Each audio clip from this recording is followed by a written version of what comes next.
ye emai eboni ye kon emai ekpina ni ye ekpina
bie akia gba kia wa ge no ko ya wa bie eye be samu eye ko eye be samu eye ko rutana osibage nuwa ya o abiye mo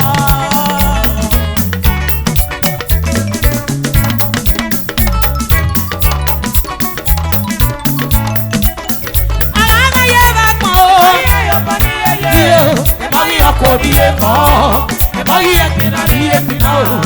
Osare ni ekoma, erana yo kodiye koje, erana kodiye koko, abiye oike. Eboya ni wale ye o, wayo kodiye ye. Emo wa gari ni ye akagba ke wa loko ya ma bie. Eyi mo ya bie le mo o, abiye na ma ga me gbo soro e. Uyi warame o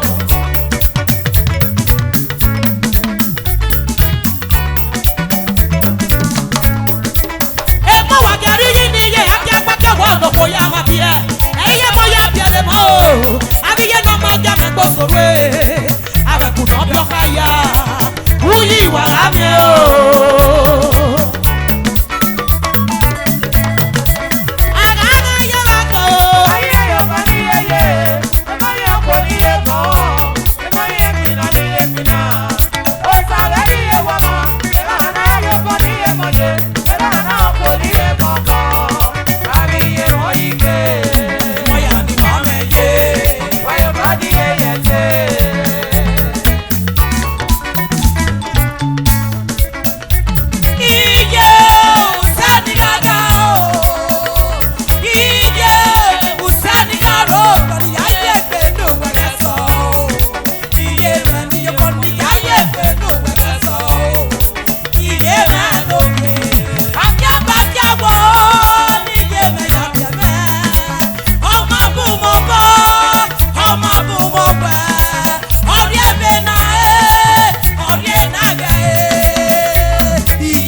lije.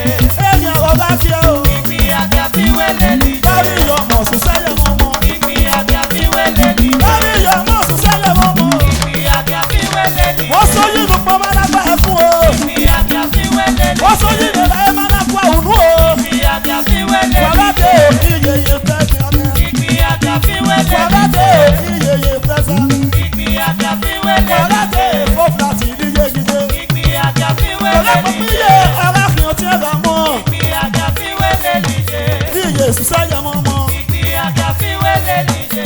Bí iye sísáyẹ mọ́ mọ́. Igbi abia fi wele lije. Bí iye sísáyẹ mọ́ mọ́. Igbi abia fi wele lije. Bari yo mo su saye mọ́ mọ́. Igbi abia fi wele lije. Bari yo mo su saye mọ́ mọ́. Igbi abia fi wele lije. Bari yo mo lo yáyẹ mọ́ mọ́. Igbi abia fi wele lije. Bí yo mo su saye mọ́ mọ́. Igbi abia fi wele lije. Thank you, thank you, thank you.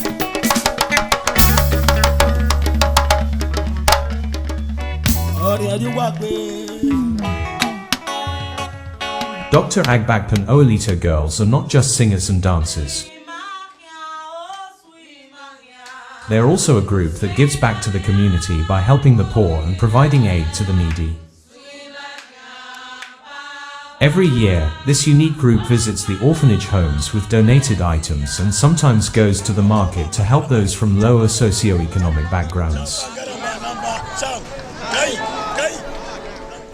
Thanks to God Almighty and the leadership of the group, Dr. Agbakpan Oelita and the executives.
This is a special visit with great gifts and helpful items to this orphanage home by Dr. Agbakpan Oelita girls. Thanks for watching.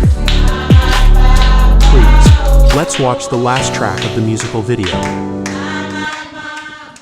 O violita re, Ose kose. iwo violita re, Ose kose. Ose kose. iwo violita re, Ose kose. era me Dr. Agbakpan Oelita, the Ukon Webo one of Udo. Baba Tugato, Tuga di aye mi wehu. Baba agive ima una dosi maya koko una weni madozu gedo. E producer ya buwoe sokma agamunwa giya iye wiya muruda mae superstar. Ogugwe ejeveri o magamunwa gwe uri gwima dia e uwe mwela zaveki. Baba unive sinu yinedo efi obo werie o. Noga weni yedo kpokpo we gbofo we yemi noma enye sinu noma nunedo Holy Ghost Fire. O violita re. Ose kose. O violita re. Ose kose.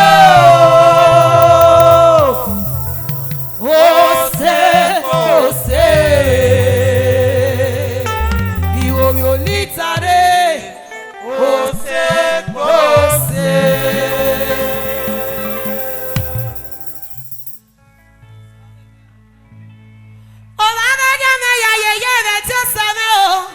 Ore ya yeje, imakaya kwalu mama ko. Obare ni mayaje, mama ko ni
Jauh tu, agak naik aja ikan ye ye,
Mama,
Egi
wèrè àbùkọ̀ wèrè yàtà lọ. Abọ́tẹ̀wé. Wagiyagata, ọmọdé pèlè wèrè àbùkọ̀ wèrè yàtà lọ. Abẹ́rẹ́ ọ̀nà èkó emu. Wagiyagata, ọmọdé pèlè wèrè àbùkọ̀ wèrè yàtà lọ. Wagiyagata, ọmọdé pèlè wèrè àbùkọ̀ wèrè yàtà lọ. Wagiyagata, ọmọdé pèlè wèrè àbùkọ̀ wèrè yàtà lọ. Ọ̀sùn ọ̀nà rí jáfì. Wagiyagata, ọmọdé pèlè wèrè àbùkọ̀ wèrè yàtà lọ. Èkì àbíwé. Wagiyagata, ọmọdé pèlè wèrè àbùkọ̀ wèrè yàtà lọ. Bàbá wọn tó bọ́ bọ́ bẹ̀ kó. Wagiyagata, ọmọdé pèlè wèrè àbùkọ̀ wèrè yàtà lọ. Èyàn ló lò jẹ́ lọ́dọ̀ ló ní sẹ́lẹ̀. Wagiyagata, ọmọdé pèlè wèrè àbùkọ̀ wèrè yàtà lọ. Abala lù mọ́ bẹ́ẹ̀. Wagiyagata, ọmọdé pèlè wèrè àbùkọ̀ wèrè yàtà lọ. Wagiyagata, ọmọdé pèlè wèrè àbùkọ̀ wèrè yàtà lọ. Wagiyagata, ọmọdé pèlè wèrè àbùkọ̀ wèrè yàtà lọ. Wagiyagata, ọmọdé pèlè wèrè àbùkọ̀ wèrè yàtà lọ. Èkó emu hìá. Wagiyagata, ọmọdé pèlè wèrè àbùkọ̀ wèrè yàtà lọ. Abẹ́rẹ́ ọ̀nà olóògbé. Wagiyagata, ọmọdé pèlè wèrè àbùkọ̀ wèrè yàtà lọ. Ìwéré pẹ́lẹ́ mọ́ ẹ̀. Wagiyagata, ọmọdé pèlè wèrè àbùkọ̀ wèrè yàtà lọ. Abẹ́rẹ́ ọ̀nà olóògbé lọ́dọ̀ ló ní sẹ́lẹ̀. Wagiyagata, ọmọdé pèlè wèrè àbùkọ̀ wèrè yàtà lọ. Abọ́tẹ̀wé. Wagiyagata, ọmọdé pèlè wèrè àbùkọ̀ wèrè yàtà lọ. Ùsùwà wà kí ọmọ rẹ̀. Wagiyagata, ọmọdé pèlè wèrè àbùkọ̀ wèrè yàtà lọ. Wèrè ọ̀ wèrè ọ̀. Wagiyagata, ọmọdé pèlè wèrè àbùkọ̀ wèrè yàtà lọ. Ìbọ́sẹ̀ ti pè ojú nù ẹ́. Wagiyagata, ọmọdé pèlè wèrè àbùkọ̀ wèrè yàtà lọ. Abọ́lọ́gbòfo. Wagiyagata, ọmọdé pèlè Ewé wèrè àbùkọ̀ wèrè yàtọ̀ lọ. Wèrè ọ̀ wèrè ọ̀.